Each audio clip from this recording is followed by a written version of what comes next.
compound exercises and why include them in your workouts. So these are exercises I personally do every week and that I include for most all of my online personal training clients. So if you are ready for a real challenge that's going to change your body, I'm going to break down technique and form and go through very extensive demos on how to do each movement so you really do stay safe and you're getting the most out of the exercises. A compound movement or a compound exercise is one that's going to use multiple muscle groups across your body at the same time. So you're going to increase your metabolism, have a better caloric burn, you're going to increase your heart rate when you recruit more muscle groups. They're taking movements that you really use in life, things like bending down, picking things up, raising overhead.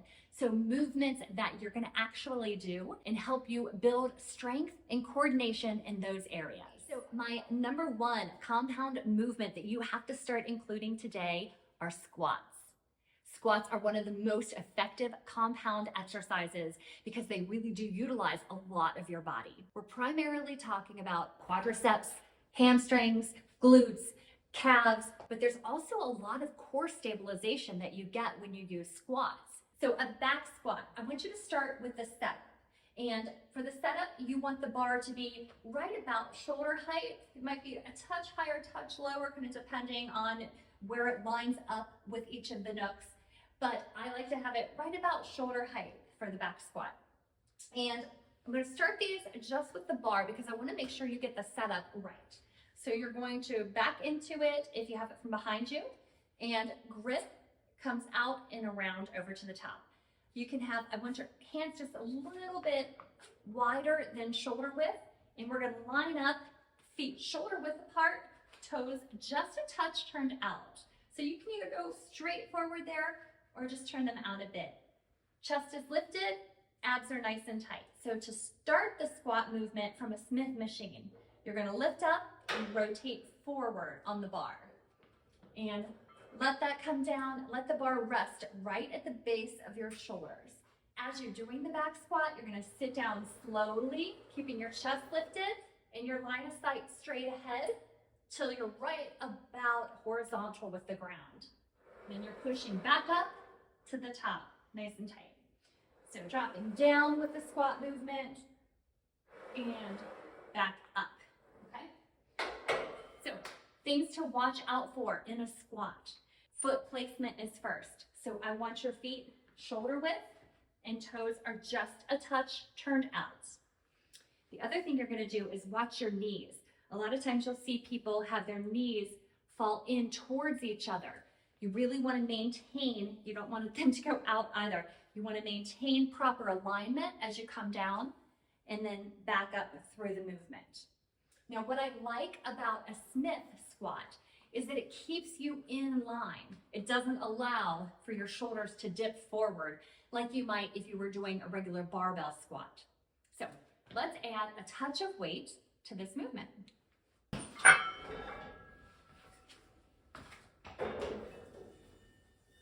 Okay, so I have my plates on either side of the Smith machine, and pulling back up to the bar, we're going to go through that setup. So step back into it, shoulders against the bar, just below the base of your neck. Hands are gripping on a little bit wider than shoulders, and you're rotating forward and down. From there, I step into position with my feet. Toes are very slightly turned out, and you're lifted. So you're going to go down, watching your knees, and back up. Down, and back up.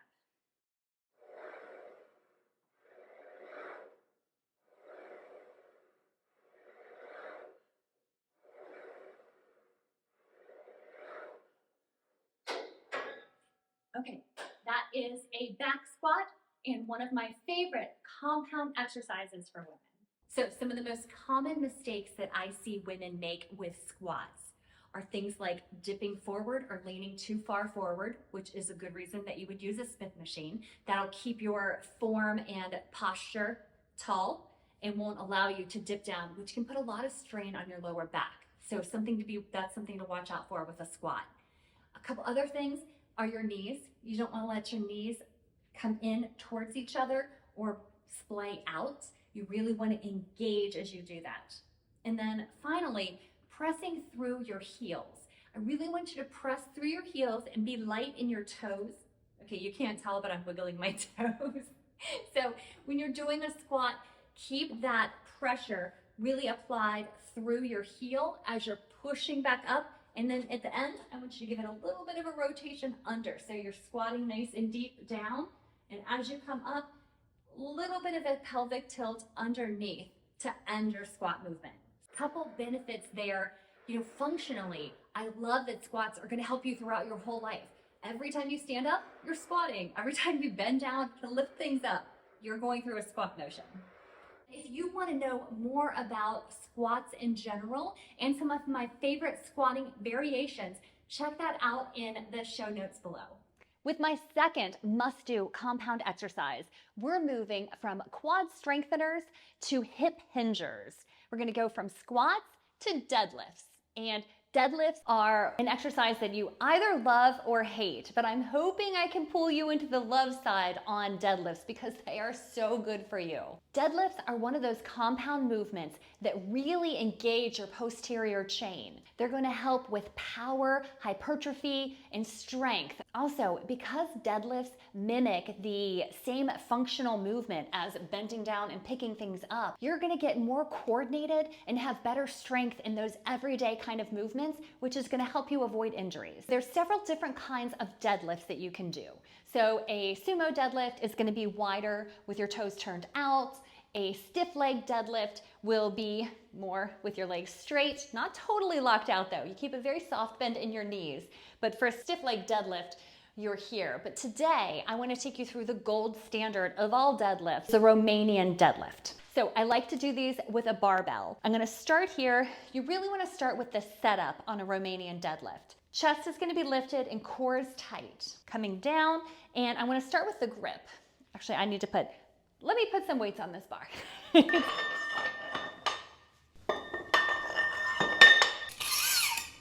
If you have it loaded, that's great. You can start out doing these with just a straight bar with no weight on it too. You want to line up so that your toes are underneath the bar, feet are shoulder width apart, hips are rolled under slightly, and your core is nice and tight. From here, you're going to squat down, keeping your chest lifted. I don't want you to dump over too far with your shoulders. So lifted and you're coming down.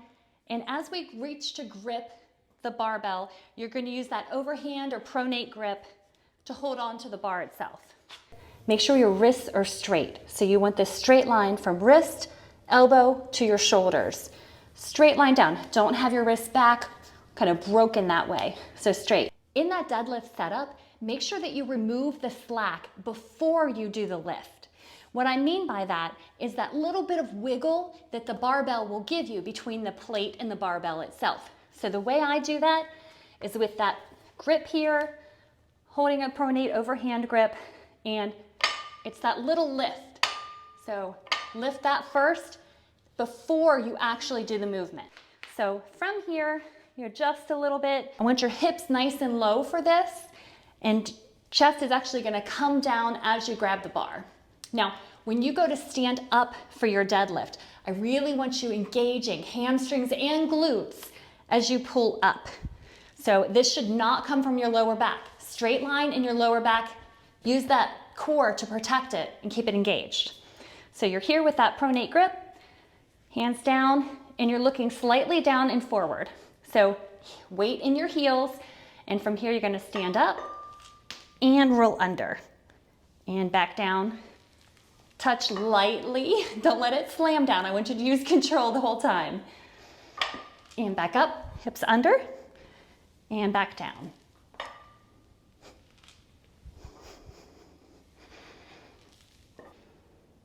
Okay, so let's talk a little bit about form and proper technique when you're doing the deadlift. You're gonna stand with your feet about hip width apart, and your toes are pointed forward, or you can turn them out just slightly if you feel comfortable with that. The grip on the bar is going to be an overhand or pronate grip.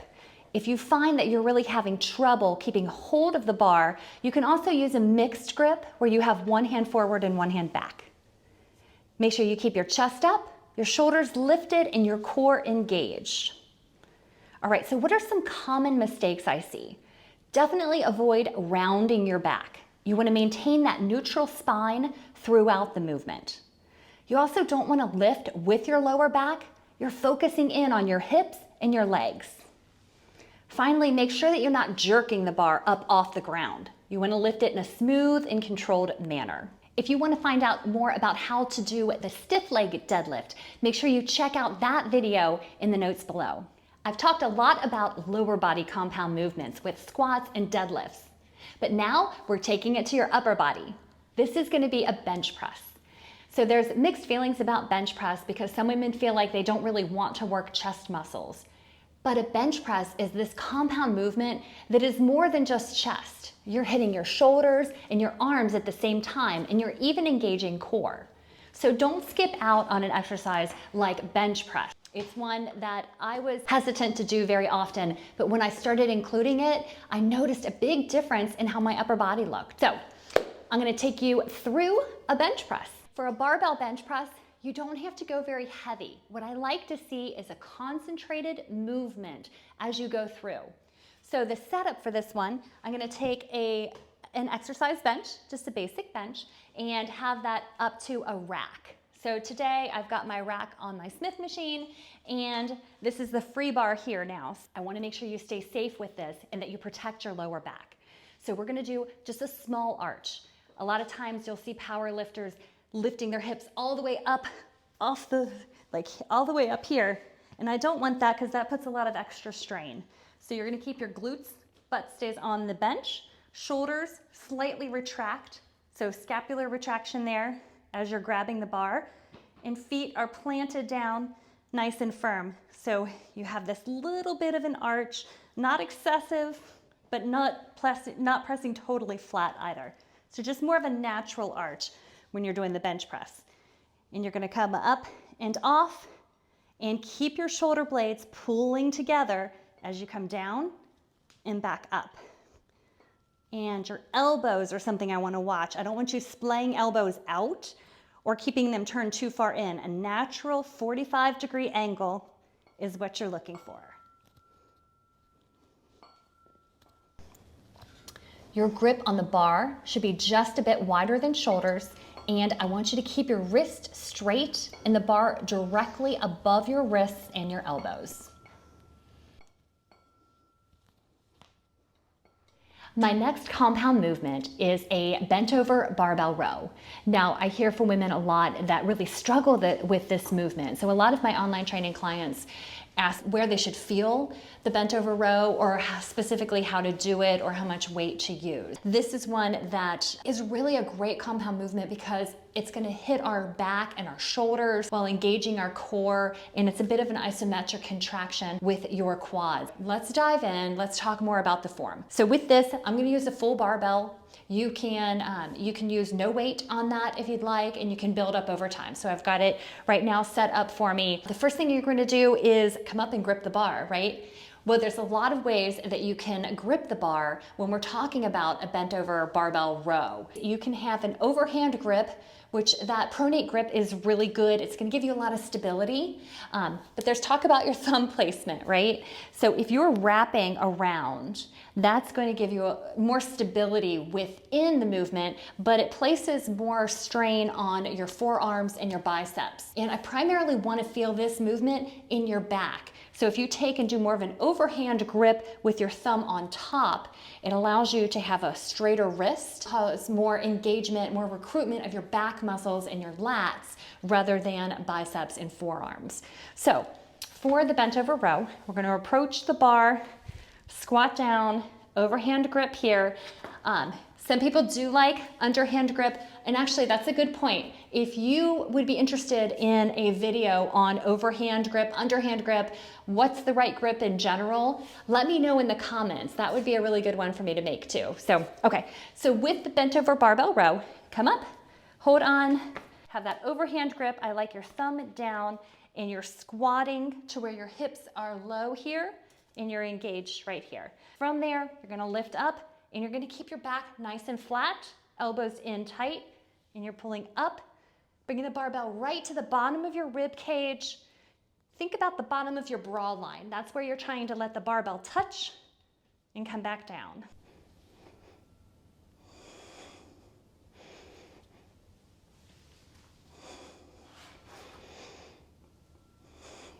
With the bent over barbell row, I want you to make sure that your back stays nice and flat throughout. You don't want to be rounding down and placing extra strain on your upper or your lower back. And if you've got that rounded position here, you're really going to be putting strain on your back. So nice and flat from your shoulders straight through your hips. And you do that by tightening your core. So you want your core engaged and nice and tight when you're doing the rows. So thumbs here, bent up, and starting position is here, ending position is up. So that proper hip hinge too is something I want you to think about. Bend at your hips rather than your waist. What I mean by that is you're not bending here, you're really bending forward at your hip. So you can take, if you put your hand right at your hip bone and bend forward, you should feel that crease between your legs and your hips. That's the proper position that's going to give you the most support throughout the movement, so you can really keep a tight core as you're pulling. This is a slow, controlled, thoughtful movement that squeezes your shoulder blades and does that scapular retraction where you're really pulling together. So avoid doing things. You're not trying to pull it up here. It's a slow, thoughtful movement that squeezes your back muscles. I'll turn a little bit. So elbows stay in to your body, and you're really feeling that through your back. So slow, controlled, thoughtful with a bent over row. My compound exercise that you need to start including in your workouts now is a barbell thruster. We've worked lower body, we've worked upper body, now we're combining them all together. It's going to work all the way from your toes up. So quads, hamstrings, calves, glutes, core, shoulders. Really, for just this one movement, you're getting a full body workout. What I love too is not only is this really efficient and effective, it's going to help improve your coordination. And that's really important for women who are not just interested in functional fitness, but also in athletic performance. So let's dive in with a barbell thruster. Now, I started doing these back in my CrossFit days, and I've really loved them ever since because they are so incredibly effective. For a thruster, I'm going to use a full barbell for this demonstration. Let me grab my barbell, and we're going to kind of come down. So with the thruster, I'm going to start setting that down. You can really start, some people like to start just with a PVC pipe or just with a very light bar because this really is a challenging movement. But what I want you to do with your thruster is you're going to walk up to the bar, roll your hips slightly under, keep your core nice and tight, and feet are right at shoulder width apart. And you're standing directly in the middle of the bar. So for the setup here, we're going to reach down, overhand grip, and you're going to stand up with this.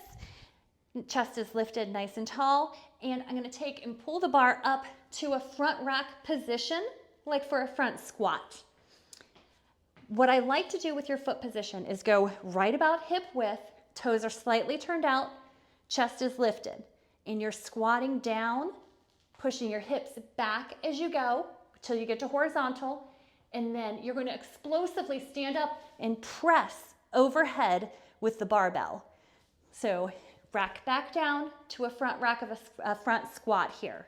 So that position, elbows are up and in towards each other. So the thruster is a sit down into the squat and press up into an overhead press. Back down.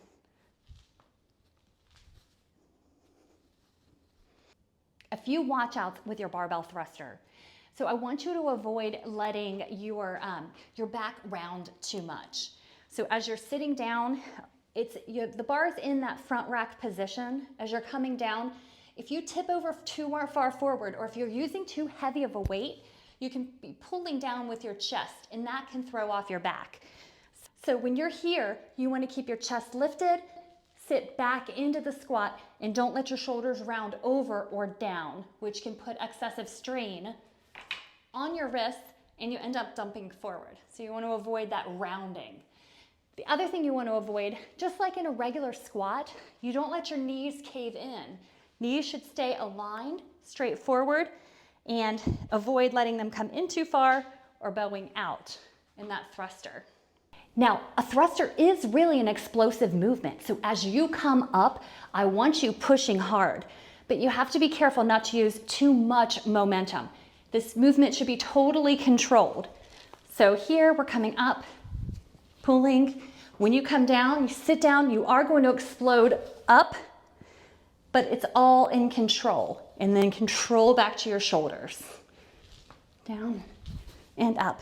And finally, I want to make sure that you don't let the barbell push out too far forward when you're doing the press part. So if I'm in this setup here, I want to avoid having the bar come out too far in front of me.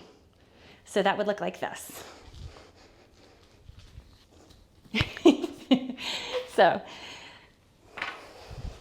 you want to avoid pushing the bar so that it would be out here.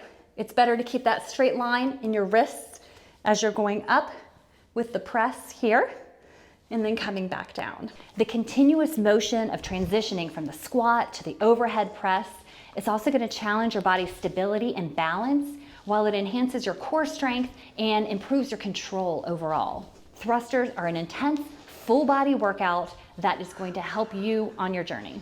There you have it. Those are my 5 must-do compound exercises that need to be in your routine today. Thank you so much for joining me. I hope you found this video helpful, and if you did, I would love it if you would hit like on that and subscribe.